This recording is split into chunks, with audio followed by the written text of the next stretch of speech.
إن الحمد لله نحمده ونستعينه ونستغفره ونعوذ بالله من شرور أنفسنا ومن سيئات أعمالنا من يهده الله فلا مضل له ومن يضلله فلا هادي له ونشهد أن لا إله إلا الله وحده لا شريك له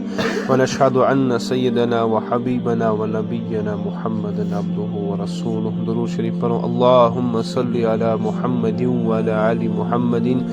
صليت على إبراهيم وعلى آل إبراهيم إنك حميد مجيد اللهم بارك على محمد وعلى آل محمد كما باركت على إبراهيم وعلى آل إبراهيم إنك حميد مجيد رب اشرح لي صدري ويسر لي أمري واحلل عقدة من لساني يفقهوا قولي ربي زدني علما ربي زدني علما ربي زدنا علما اللهم ألهمنا رشدنا وأعذنا من شرور أنفسنا اللهم إني أعوذ بك من همزات الشياطين وأعوذ بك رب أن يحضرون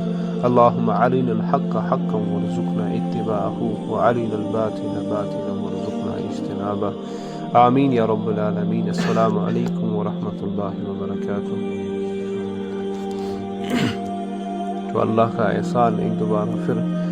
ہم لوگوں کے ساتھ ہوا کہ اللہ تعالیٰ نے توفیق بھی ایک دوبارہ دین کس نسبت اس پر جمع بسوں،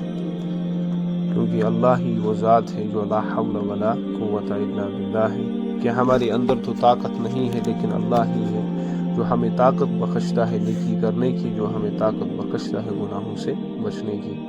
تو الحمدللہ اللہ کے فضل سے ہم سیرت کا مطالعہ کئی جمعوں سے کر رہے ہیں۔ تو آج جو موضوع ہمارا چل رہا ہے کہ وہ نبی علیہ الصلاۃ والسلام کے اوپر جو دعوت کے پھیلانے میں، جو اسلام کو پروپیگیٹ کرنے میں جمت نبی علیہ الصلاۃ والسلام مشکلات آئے، انہی کا کہ کون سی مشکلات، کون سی ڈیفیکلٹیز نبی علیہ الصلاۃ والسلام نے فیس کی اور اللہ کی توحید کو پھیلایا، اور کتنی تکلیفیں جناب رسول اللہ صلی اللہ علیہ وسلم نے برداشت کر دی۔ ان میں سے کچھ بندوں کے ہم نام پڑھے کہ فزیکلی یہ وہ نبی علیہ الصلاۃ والسلام ذاتی اعتبار پرسنلی ٹارچرنگ اور کرٹیسزم اس کران گالیاں بکتے تھے، جو بھی ایموشنلی یا فزیکلی اعتبار سے جس قسم کی بھی ایک انسان کو تکلیف دی جا سکتی تھی ان لوگوں نے دی۔ ان میں سے ایک بندہ وہ بھی تھا عقبہ بن ابی معیط، وہ اس قدر بدبخت اور خبیث تھا کہ حضرت عبداللہ بن مسعود رضی اللہ تعالی عنہ، صحیح بخاری کی یہ روایت ہے کہ تم چھ فرماوان کی جناب رسول اللہ صلی اللہ علیہ وسلم اوس کعبہ پر نماز پڑھا۔ جب نماز پڑھ رہے تھے تو ابو جہل بھی وہاں بیٹھا ہوا تھا اور اس کے رفقا بھی، اس کے یار دوست بھی وہی بیٹھے ہوئے تھے۔ تو ابو جہل وہ کہ ان میں سے یہ بندے اٹھے کہ کون ہے جو فلاں کی اونٹنی کی اوجڑی لا کر جناب رسول اللہ صلی اللہ علیہ وسلم کی کندھوں پر ڈال دی۔ اوجڑی کے تھے یا ڈوم چھونا،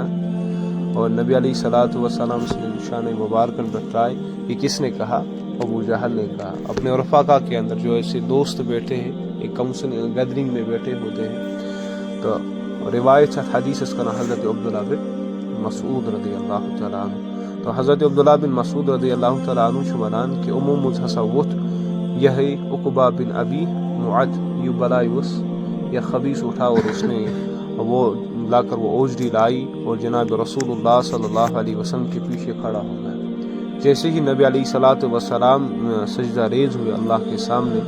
تو ویسے یتھی سجدہ ریز گئے جناب رسول اللہ صلی اللہ علیہ وسلم ایم اونٹنی ہم ڈوم، کیونکہ وہ بہت زیادہ وزنی بھی ہوتا ہے، تو نبی علیہ الصلاۃ والسلام سے نشان مقدس پر اور اس قدر، اور وہ پھر بعد میں جب اس نے اس پر ڈال دیا، آپس میں اس قدر ہنسنے لگے، اس سے بلبلکنے لگے کہ ایک دوسرے کے ساتھ بہت ہی جیسے کہ ہنسنے سے اس قدر تنزیہ کیا ان لوگوں نے جناب رسول اللہ صلی اللہ علیہ وسلم کو۔ اور نبی علیہ الصلاۃ والسلام اپنے سجدے سے اپنا سر نہیں اٹھا پا رہے تھے، جس کی وجہ سے بہت ہی تکلیف میں تھے، اور اتنی دیر میں حضرت فاطمہ الزہرا رضی اللہ تعالی عنہا آتی ہے کہ سش کران کام وہ اس کو کھینچتی ہے، تو سی پتھر شوالان کی جناب رسول اللہ صلی اللہ علیہ وسلم سے عد سجد مستقل خود دورا۔ اس کے بعد راوی کہتے ہیں کہ جناب رسول اللہ صلی اللہ علیہ وسلم شوالان کی اس نے فرمایا جناب رسول اللہ صلی اللہ علیہ وسلم کو اتنی اس قدر تکلیف ہو گئی اور اس قدر غم اور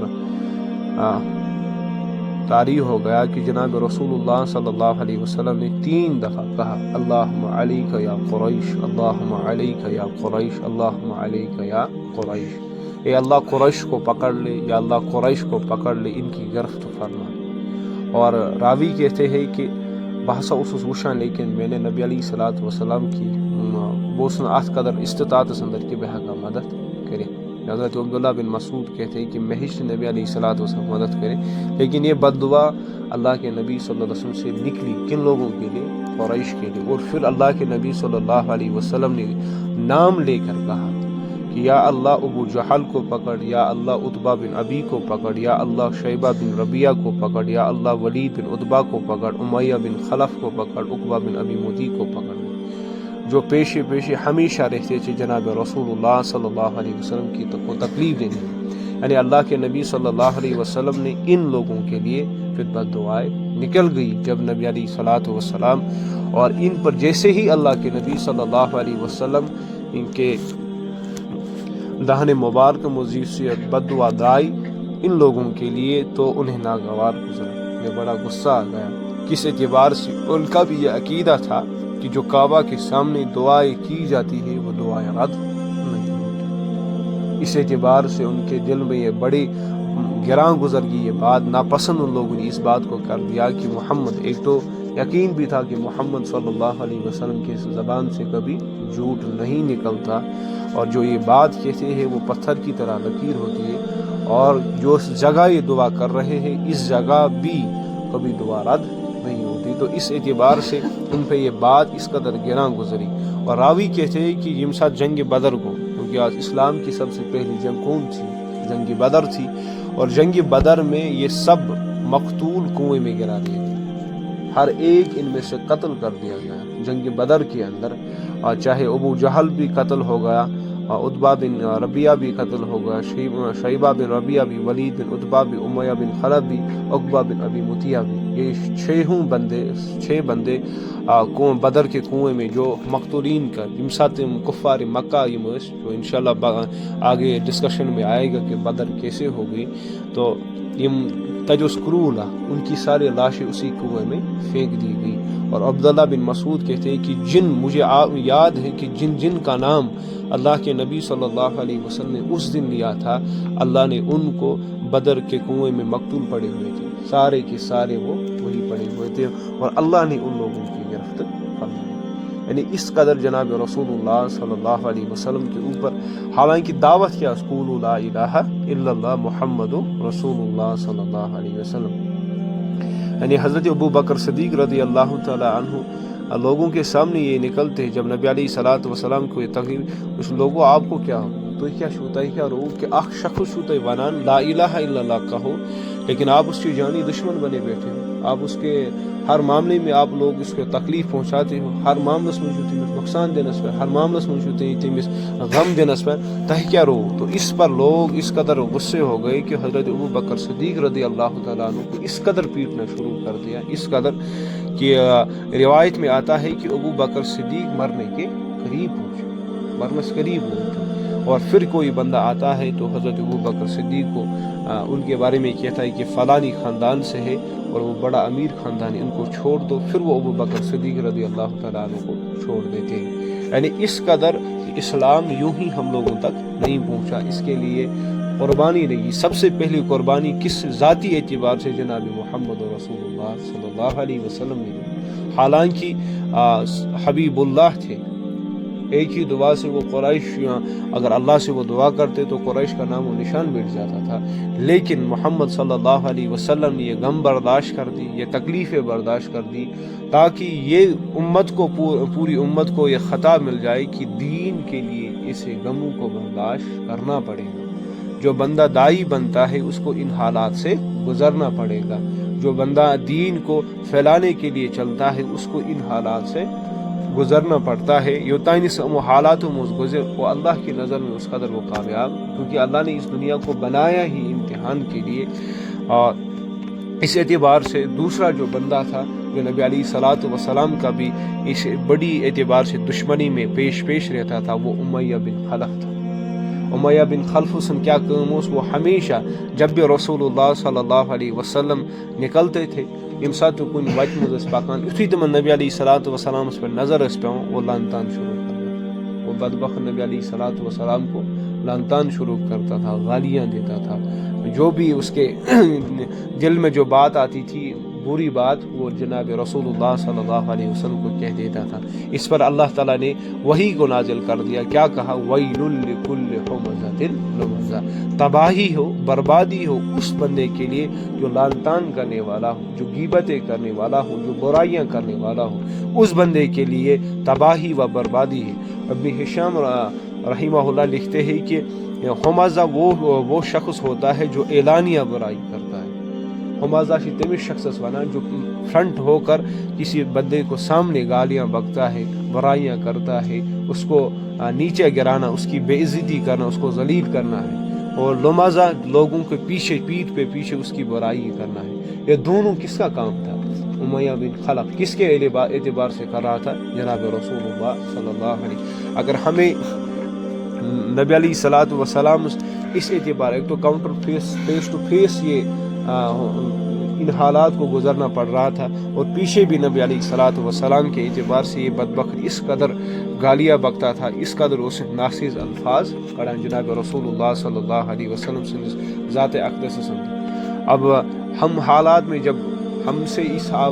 واقعے سے کیا نصیحت ملتی ہے کہ ہم بھی کبھی کبھار جب ہم دین کا کام کرتے ہیں، یم ساتھ اس کا نیکی اس کا کام چکانا، گارنٹی ہے گاؤں کے اندر، دوستوں کے اندر، رشتہ داروں کے اندر، فیملی کے اندر کوئی بندہ ایسا اٹھتا ہے جو تمہیں ڈانٹے شروع کرتا ہے، جو تمہیں کرٹیسزم کرتا ہے، جو تمہیں نیچے دکھانے کی کوشش کرتا ہے، اس وقت تمہیں ہمیں ہمیشہ یاد رہنا چاہیے کہ محمد صلی اللہ علیہ وسلم بھی انہی حالات سے گزر گئے۔ نبی علیہ الصلوۃ والسلام تے گئے ان حالاتوں اندر، اور نبی علیہ الصلوۃ والسلام نے ان حالات سے گزر کر اللہ کے دین کا پیغام پہنچایا، اللہ کے دین کو نافذ کر کے دکھایا، قرآن مجید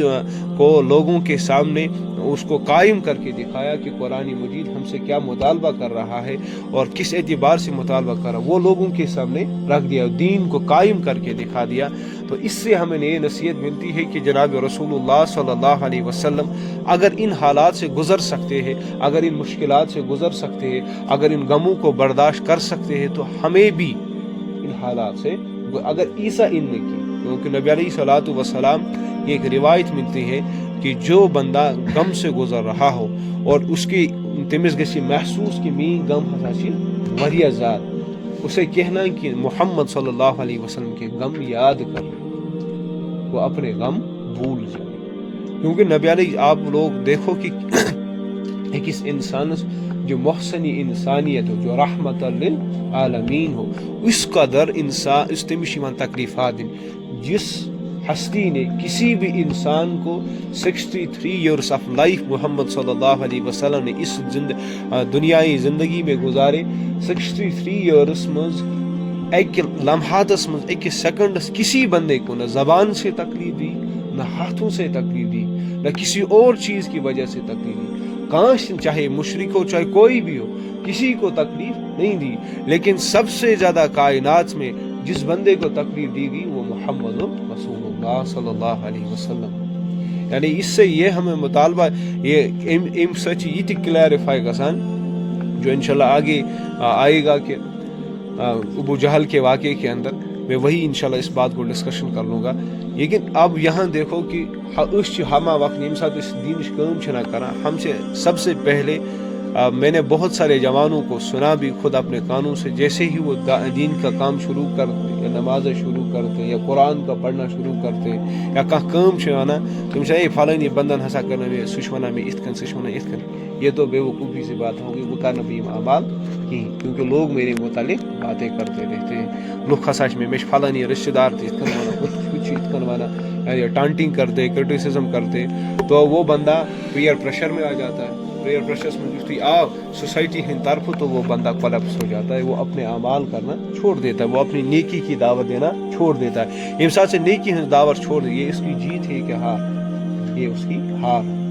کیونکہ وہ اپنے ذات سے بھی ہار رہا ہے، وہ آخرت کے عالم سے بھی، اور وہ اللہ کو بھی کھو رہا ہے، وہ اللہ کے حبیب محمد صلی اللہ علیہ وسلم بھی کھو رہا ہے۔ وہ ایم اعتبار سے پیئر پریشر اندر یوں، یہ گارنٹی ہے لوگوں کی طرف سے باتیں آئیں گی، یہ گارنٹی ہے اپنوں کی طرف سے باتیں آئیں گی، وہ غیبتیں بھی کر لیں گے، وہ ٹانٹنگ بھی کر دیں گے، لیکن ہمیں استقامت سے رہنا ہے، ہمیں مضبوطی سے اپنے آپ کو جمانا ہے۔ جیسے کہ پہاڑ ایک دفعہ اپنی جگہ سرایت کر جاتا ہے، پہاڑ تھن پر ڈالان کہیں، اسی پہاڑ کی طرح ہمیں اپنے دین پہ کھڑا ہونا ہے، پچھن اور قدم بگڑاویں، پھر کتنے بھی طوفان آئے، کتنی بھی آندیاں آئے، تم آندھی چھن ہکان پہاڑ اس ہلائے کہ، لیکن فرسٹ ایٹ ہمیں استقامت کرنی ہے، ہم نے اپنی ذات سے اس چیز کا آغاز کرنا ہے۔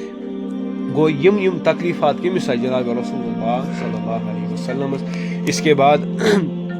امیہ کا بائی اس ابی بن خلف، وہ بھی نبی علیہ الصلوۃ والسلام کی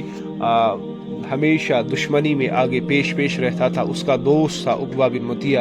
اور اس نے اپنے دوست سے، ابی بن خلف نے کہا اپنے دوست سے کہ ثم معاذ اللہ، نبی علیہ الصلوۃ والسلام نے تمہیں سست کہا ہے، ایسا کہا ہے، تو تم جا کر نبی علیہ الصلوۃ والسلام کے چہرے انور کو تھوک دو، یہ اس بندے بدبخت نے کہا۔ تو ابی بن خلف، یہ عقبہ بن معد، یہ اٹھتا ہے نبی علیہ الصلوۃ والسلام کے ساتھ یہی رویہ اختیار کرتا، اور اس قدر آپ اندازہ کر لو کہ محمد صلی اللہ علیہ وسلم کا دل جو اللہ نے بنایا تھا کتنا صبر والا تھا، کتنا حلیم اور کتنا بردبار تھا، کہ اتنی تکلیف کے بعد اگر ہم لوگوں کو کوئی ایسے ہی ٹانٹ دے تو تم سے گردن لیکن یہاں دائی کا مزاج کیسا ہو، کیونکہ ہم ہمیشہ کہتے ہیں کہ دعوت اگر مزاج نبوت پہ ہو، امسال دعوت سے مزاج نبوت پھر ہی دعوت اثر کر رہی ہے۔ اگر نہ مزاج نبوت کیا ہے؟ جناب رسول اللہ صلی اللہ علیہ وسلم کی سیرت مبارکہ، مزاج نبوت یہی کہ جس طرح نبی علیہ الصلوۃ والسلام نے لوگوں کو اپروچ کر دیا، جس طرح لوگوں نے وہاں سے نبی علیہ الصلوۃ والسلام کو جو بھی مشکلات آئی، نبی علیہ الصلوۃ والسلام کو ان کو فیس کر کے اپنی دعوت کو رکھ لیا، اور پھر کتنے ظلموں اور کیا جبر تمو کر، اس کے بعد جناب رسول اللہ صلی اللہ علیہ وسلم نے پھر بھی اپنی دعوت کو آگے چلاتے گئے۔ اور یہ ہے کہ، اور تیسرا بندہ، ساتواں بندہ یہ تھا، تمس وسنا اخنس بن شریک ثقفی، یہ بھی رسول اللہ صلی اللہ علیہ وسلم کے ستانے والوں میں سے تھا، جو یہ بھی ہمیشہ پیش یہ کچھ 7-8 بندے تھے جو نبی علیہ الصلوۃ والسلام کو فرنٹ پہ آ کر تکلیفیں دیتے، فزیکلی بھی ایموشنلی بھی، ہر طرف سے یہ ٹانٹنگ کرتے۔ بلکہ قرآن مجید کی اخنس بن شریک ثقفی کی 8 بدبختیاں اللہ نے نقل کر دی۔ کیا کہا؟ وَلَا تُؤْتِ كُلَّ حَلَّافٍ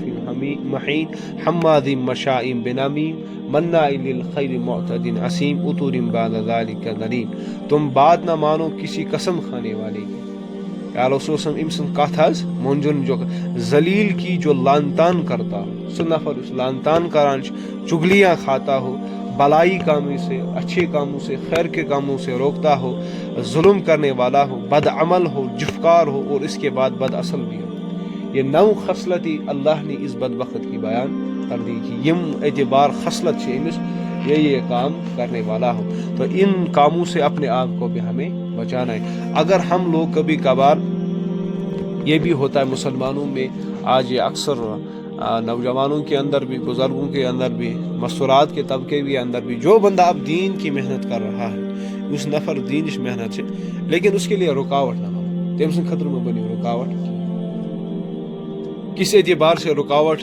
کہ ہم نہ اس کو سپورٹ کرتے ہیں بلکہ اس کو گرانے کی کوشش کرتے ہیں۔ جیسے کہ مسجد میں کوئی بندہ سال میں ایک ہی دفعہ ہے، جیسے کہ کل شب ہے، میں واریہ نفر تم جو رمضان سے لے کر آج مسجد میں، اپنی مسجد میں 5 وقتہ نماز پڑھنے کے لیے داخل ہوں گے، تو ان کا ٹانٹنگ نہ کرنا، ان کی کرٹیسزم نہ کرنا ان کی، بلکہ ویلکم کرنا، تاکہ ان کے اندر دین کا جذبہ جائے، تاکہ ان کے اندر نیکی کا جذبہ جائے۔ لیکن ہمارا کام کیا ہوتا ہے؟ اس نفر 5 وقت نماز تش پڑھا، نیکی ہنس قائم تش کرا، قرآن تلاوت تش کرا، ہم اس کی چگلیاں کھاتے، یہ تو فلانی کام بھی کرتا ہے۔ ہمارا رتبہ یہ ہوتا ہے، ہم اس کی غیبتیں کرتے، اس کے متعلق اگر تمس معمولی غلطی آس نا، معمولی غلطی ہو بھی، معمولی آسس، اور تم سہ اخبار فرنٹ لائن بنے سان مجلسن میں. کیوں؟ کیونکہ یہی خصلتیں ہیں نا، چگلیاں کھاتے ہیں اور پھر اس کے بعد اس کے اعمال سے روکتے ہیں. تم خرچن کامن میں اپریشیٹ کران، بلکہ ہم ٹانٹنگ کرتے اس کو، اس کی ٹانگ کھینچانے کے اوپر ہمارا کام ہوتا ہے کہ امس کا لمب زنگ یہ گراون. یہی بات ہے کہ یم اعمال گژھن اس اندر یہ کن کے اعمال تھے؟ مشرکین کہ تم ہما وقت ہر وقت کہ مسلمان گشاو کھڑا نیکی پر وہ روکتے تھے بلائیوں سے روکتے تھے، برائیوں پہ اکساتے تھے، ظلم کرتے تھے، چگلیاں کھاتے تھے، غیبتیں کرتے تھے، ان کو دھوکہ دیتے تھے. ہر اعتبار یم خصلت یم آس تم امن اندر. اس کے بعد آخر میں جو بچتا ہے وہ ابو جہل. اور نبی علیہ الصلوۃ والسلام کا کہنا ہے، جناب رسول اللہ صلی اللہ علیہ وسلم سے ونان کہ میرے وقت کا فرعون ابو جہل، میان وقت فرعون ابو جہل. اور ابو جہل کیا رویہ تھا، کبھی کبھار یہ جناب رسول اللہ صلی اللہ علیہ وسلم کے سامنے آ کر قرآن سنتا. اب ابو جہل کی مثال ہم اپنے ذہنوں میں یاد غور نشین فرمانا، جو میں آپ لوگوں کے سامنے اب رکھ رہا ہوں، بڑے غور سے سننا. ابو جہل جناب رسول اللہ صلی اللہ علیہ وسلم کے سامنے آتا تھا اور قرآن سنتا تھا. اور امسا جو قرآن مکلوئی تھی اس بوزان تو جناب رسول اللہ صلی اللہ علیہ وسلم کو ایسی باتیں کہتا تھا جن کی وجہ سے بعد میں نبی علیہ الصلوۃ والسلام کو اذیت ہوتی، تکلیف ہوتی. اور پھر اس قرآن کو سن کر قرآن کو جھٹلاتا تھا، قرآن کو سن کر اس کا منکر ہوتا تھا اور اکڑ کر گھر کی طرف چلتا تھا. اور قرآن مجید نے اس کی حضرت قتادہ رحمہ اللہ اپنی تفسیر میں لکھتے ہیں کہ جو آیت سورہ قیمہ میں جو نازل ہوئی، فلا صدق ولا صلى ولكن كذب وتولى ثم ذهب الى اهله يتمتع اولى لك فاولى ايحسب الانسان ان يترك سدى. یہ آیات اسی ابو جہل کے متعلق اللہ نے نازل کر دی کہ اللہ کیا کہتا ہے، ذرا ہم ان آیاتوں پہ غور و فکر کریں. فلا صدق ولا صلى، اللہ نے فرمایا ابو جہل کیا کرتا تھا، قرآن سنتا تھا اور قرآن سننے کے بعد نبی علیہ الصلوۃ والسلام کو ایسی باتیں کہہ دیتا تھا جن کی وجہ سے نبی علیہ الصلوۃ والسلام کے دل مبارک میں اذیت ہوتی تھی، غم ہوتا تھا. اور اس کے بعد انکار بھی کرتا تھا، کفر بھی کرتا تھا، اور پھر تکبر سے اپنے گھر کی طرف لوٹ چلتا تھا. میں نے محمد صلی اللہ علیہ وسلم کا کلام سنا اور اس کا منکر بھی ہو گیا، اس کی اطاعت سے انکار بھی کر دیا، اس پہ ایمان لانے والا بھی نہیں، اور میں متکبرانہ چال ہو کر اپنے گھر کی طرف. اور اللہ نے کہا فلا صدق، اس نے تصدیق نہیں کی، ولا صلی، اس نے نماز پڑھی. اس نے تصدیق کر دی نہ اس نے نماز پڑھ دی. یہاں سے دو جز اللہ نے، جو بندہ تصدیق کرنے والا ہو وہ کبھی بے نمازی نہیں ہو سکتا. بتایا سمجھ، فلا صدق ولا صلی، جو بندہ تصدیق کرنے والا ہو، کس کی؟ اللہ کی، نبی اکرم صلی اللہ علیہ وسلم کی، اللہ کے کلام کی، ان تمام حکموں کی جو اللہ نے نازل کی، ان کی تصدیق کرتا ہے اور پھر بھی نماز نہیں پڑھتا، یہ مسلمان کا ہتھیار نہیں ہو سکتا. مسلمان سن طور طریق، یہ ایمان والے کا طور طریقہ نہیں ہے. بلکہ فلا صدق ولا صلی، یعنی قرآن نے اپنا جواب دے دیا، جو بندہ نماز نہیں پڑھتا. اگر اس کو دوسری صورت میں لیں گے، جو بندہ نماز نہیں پڑھتا اصل میں وہ اللہ کی تصدیق نہیں کرتا. اصلس من چھن سو قرآن سن مولا سن ریئل ایکسپٹنس تم کرمس، اس کو یقین ابھی اللہ کا یقین دل میں ہوا ہی نہیں، قرآن مجید کا یقین ہوا ہی نہیں، جس کی وجہ سے وہ جتلا رہا ہے. اور ابو جہل کے بارے میں یہ آیت نازل ہو رہی ہے، فلا صدق ولا صلی ولکن کذب وتولى، اور اس نے جھٹلایا اور منہ پھیر کر بھاگا، پیٹھ پھیر کر بھاگا. اور اللہ کہہ رہا ہے فلا صدق ولا صلی ولکن کذب وتولى ثم ذهب الى اهله يتمتع، جب وہ اپنے اہل کی طرف چلا. امساد اللہ نے اس کی چال کو بیان کر رہا ہے. جب وہ اپنے اہل کی طرف امساد سے فیملی کن اپروچ کرتے باقا راستے میں وہ اکڑ کر چل رہا تھا. کس وجہ سے اکڑ کر چل رہا تھا؟ کہ میں نے جو محمد صلی اللہ علیہ وسلم سے جو کلام سنا اس کی میں نے تکذیب کر دی، اس کو میں منکر ہو گیا، اس کا میں نے انکار کر دیا. اب اس انکار کی بنا پر اس کے اندر ایسا تکبر آنا تھا، یہ فطری پھر جو اللہ کو نہیں مانتا اس سے بڑا متکبر کون ہوگا؟ جو بندہ اللہ ہی کو نہیں مانتا وہ سب سے بڑا متکبر ہی ہوگا، اور الی اہلہ یتمطیٰ، وہ اپنے اہل کی طرح تکبر کی چال میں چل پڑا۔ اولا لک فاولا ثم اولا لک فاولا، افسوس ہے تجھ پر، سدا افسوس ہے تجھ پر، ثم اولا لک فاولا، پھر اللہ کہہ رہا ہے پھر افسوس ہے تم پر، پھر افسوس ہے تم پر۔ اَیَحْسَبُ الْإِنسَانُ أَن يُتْرَكَ سُدًى، اے انسان، اے ابو جہل، اس تمام انسانوں، کیا تم لوگوں نے یہ خیال کر کے رکھا ہے کہ اللہ تمہیں یوں ہی چھوڑ دے گا؟ اَیَحْسَبُ الْإِنسَانُ أَن يُتْرَكَ سُدًى، کہ اللہ تمہیں یوں ہی محمل ہو کے یوں ہی چھوڑ دے کے دیکھا؟ تو اس روزہ اتھے کن زندگی ہے، کیا زندگی کا کوئی مقصد نہیں؟ کیا زندگی کو میں نے اس دنیا کو یوں ہی پیدا کر دیا، کھاؤ پیو اور عیش کر لو پھر مر جاؤ مٹی ہو جاؤ؟ کیا کوئی حساب و کتاب نہیں ہے؟ کیا کوئی جنت و جہنم نہیں ہے؟ کیا اللہ کے سامنے کھڑا ہونا نہیں ہے؟ کیا اللہ کے سامنے ہر ایک عمل کی پیشی نہیں ہوگی؟ اور یہ اگر ہم اپنے آپ کی ذات پر، اب یہ تو ابو جہل کی مثال بیان ہو، کیونکہ جب بھی قرآن پوری نبی علیہ الصلوۃ والسلام سے زمانے سے لے کر کوتا قرآن قیامت کی صبح تک، دیٹ مینس کہ یہ آیت ہر اس بندے پر فٹ ہوتی ہے جس میں ابو جہل کی خصلتیں ہیں۔ جو بندہ نماز نہیں پڑھتا، جو بندہ اللہ کو مان کر اللہ کی آیتوں کی تکذیب کر رہا ہے، یعنی وہ سرسری سے نہ اعمال پہ کھڑا ہے نہ کچھ کھڑا ہے، اور یہ بھی کبھی کبھار اس میں بھی دل میں خیال ہوتا ہے کیا پتا کیا زندگی ہے، کیا یہ مولوی لوگ کہتے ہیں کہ جنت اور جہنم ہے، ہوگی بھی نہیں بھی ہوگی، یعنی اَیَحْسَبُ الْإِنسَانُ أَن يُتْرَكَ سُدًى، کہ اس انسان نے گمان کر لیا کہ اللہ نے یوں ہی اسے پیدا کر دیا۔ یا دوسری جگہ قرآن میں فرمایا اَفَحَسِبْتُمْ أَنَّمَا خَلَقْنَاكُمْ عَبَثًا، اے انسانہ کیا تم نے گمان کر دیا کہ میں تم لوگ سے یوں ہی تمہارا کوئی کام نہیں، اِنَّكُمْ لَا تُرْجَعُونَ، کہ تم لوگ میری طرف لوٹ کر نہیں آؤ گے، کیا تو ہی ہوا کہ ہی واپس۔ یہ آیتیں ہمیں اپنے اندر سمیٹنی ہے کہ اگر بہ یمن کریکٹرسٹکن پر فٹ چھس گسان، نمازیں نہیں ہے، میرا یقین نہیں ہے، میرے اندر تکبر ہے، میں ہر ایک آیت کو مان کر اللہ آیتوں کی تکذیب کر رہا ہوں، اور میری زندگی یہ ہے کہ نہ اب وہ سلجھی ہوئی ہے، بس گدھوں کی طرح کھا رہا ہوں، گدھوں کی طرح سو رہا ہوں، گدھوں کی طرح بچے پیدا کر رہا ہوں، بس یہی میرا شیوار ہے زندگی کا۔ تو یہی بندہ ابو جہل ہے، آج کا ابو جہل یہی ہے، یہ کریکٹرسٹکس آف ابو جہل ہے۔ اس لیے ان کریکٹرسٹکس کو اپنی آنکھوں کے سامنے لے لو، کہیں میں اپنے آپ کے اندر دیکھوں گا، آپ لوگ اپنے آپ کے اندر دیکھیں، کہیں میرے اندر یہ کریکٹرسٹکس تو نہیں ہے، میں تصدیق کر کے اللہ کو تو نہیں جھٹلا رہا۔ اگر میری تصدیق ہے اللہ کو ماننے کی تو اس کی دعوت، اس کی گواہی تو نماز ہے، نماز نہیں ہے تو تصدیق نہیں، نماز ہے تو تصدیق ہے، یہ ویسی ورثہ ہے، اگر تصدیق ہے تو نماز ہوگی، تصدیق نہیں تو نماز نہیں۔ اگر اس اعتبار سے اپنی مینٹل لیول ہم فٹ نہیں کریں گے تو ہمارے لیے پھر یہ سرسری، ہمارے لیے پھر ابو جہل ایک ابو جہل تھا، ہر زمانے میں ابو جہل گزرا،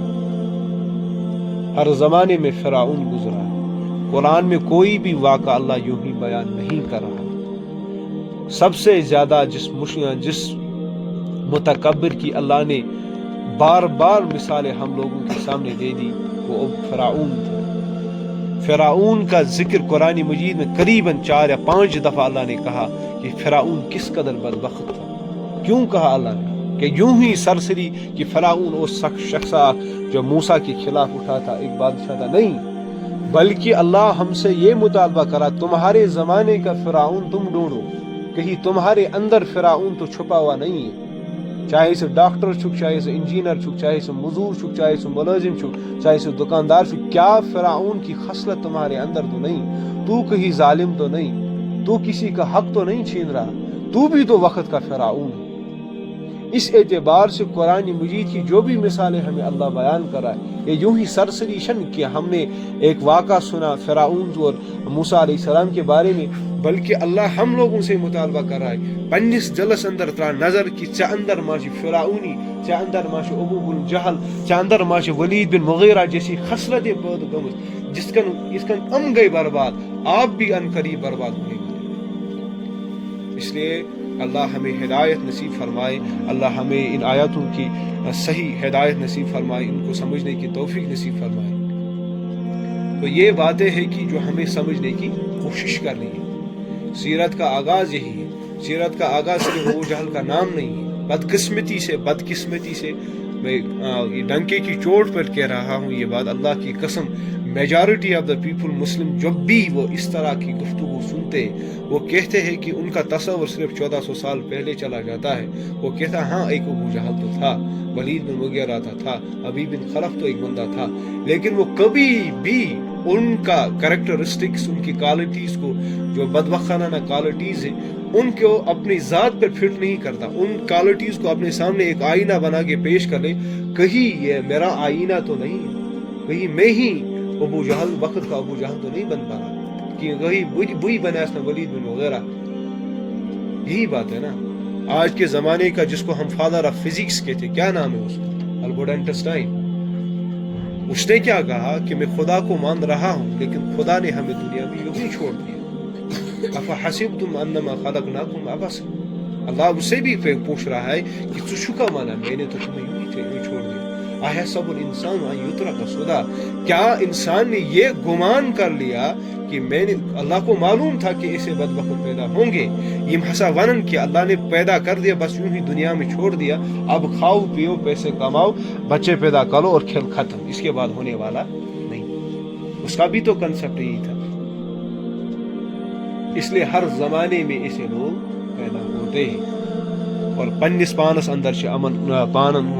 اصلاح کرن کی میرے اندر کہیں اللہ بچائے خصلت وہی آ گئی تو قرآن کے ذریعے ان کا مداوع کرو۔ ان کا مرہم کون ہے؟ قرآن ہے۔ قرآن کے ذریعے ان خصلتوں کو، یا ایھا الناس قد جاءکم موعظۃ ورحمۃ وشفاء لما فی الصدور، اے لوگو تمہارے لیے اللہ کی طرف سے رحمت اور ہدایت آ چکی ہے اور تمہارے دلوں کا مرہم آ چکا ہے۔ دلوں کی بیماریوں کا،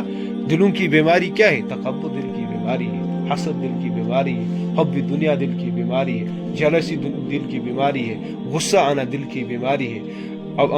اپنی ایک انا کی خودی، ایک خودی جو انا سے پاک ہو، انا کی خودی، وہ دل کی بیماری ہے۔ ہر اعتبار سے جو دل کی چاہت ہے وہ دل کی بیماری ہے۔ اللہ نے قرآن میں کیٹیگریکلی کہا کہ دل چن بیماریوں علاج کچھ قرآن دل کی بیماریوں کا علاج ہے۔ وہی دل کی بیماری، ہم دل کے بیمار ہو چکے ہیں، اس میں کوئی شک کی بات نہیں۔ جسمی بیمار سے فی الحال ٹھیک، فی الحال چما میاد فنکشن کرا،